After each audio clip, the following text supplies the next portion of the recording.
championships. Future Stars Friday, these are the horses not only for today, but for tomorrow and the future. Good luck to all involved. Let's go to Larry Colmis for the live call.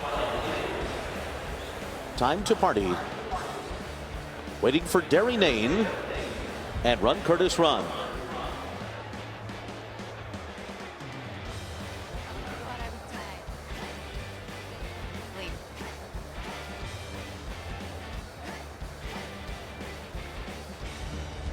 They're all in line.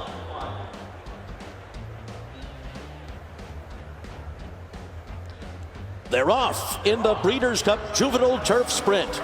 And there goes Twilight Gleaming right out for the early lead. Opening up a length and a half from one-timer. Averly Jane, Coffee Maker, and Twilight Jet on the inside. Vertiginous is next. And then on the far outside, Run Curtis Run, followed by Time to Party. Break of two to Go Bears Go. Armor is next on the outside, then Hierarchy and Derry Jane at the back of the pack. So they make their way around the far turn, and it is Twilight Gleaming and One-Timer, and the two of them are right together up front.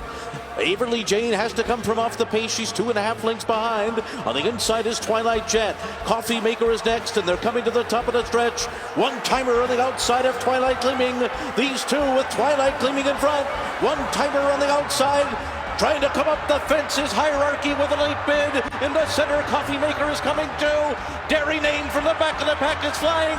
Here's the wire. It's Twilight Gleaming.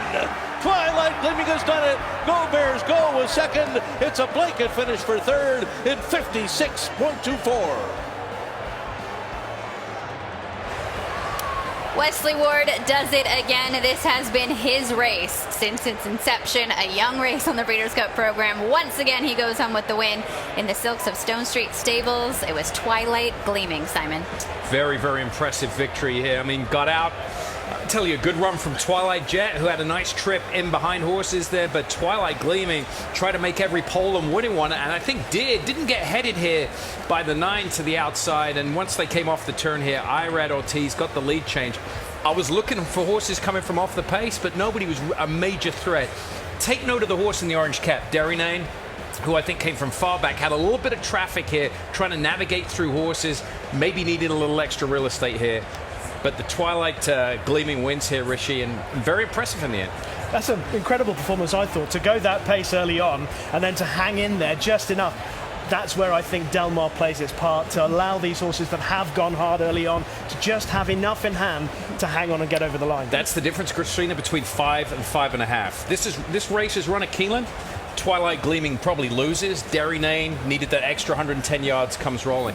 Very different animal, the 5 furlong turf course compared to the 5.5. We knew Twilight Gleaming was fast, but we all assumed Averly Jane would be on the lead. How was it that she was the quicker of those two from Wesley Ward today?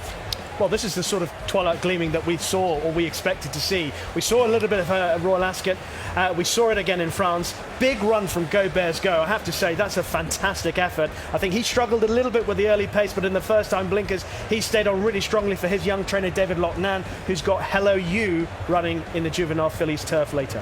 One more look at the isolated replay as Twilight Gleaming comes home under Irad Ortiz Jr. Simon, he rode her earlier in her career. He was aboard for the first 2 starts and 2 of her most sparkling performances. That win at Belmont over Firm Going and again here today. Yeah, obviously got the key to her, and you don't want to take away anything that comes easy to a horse going fast.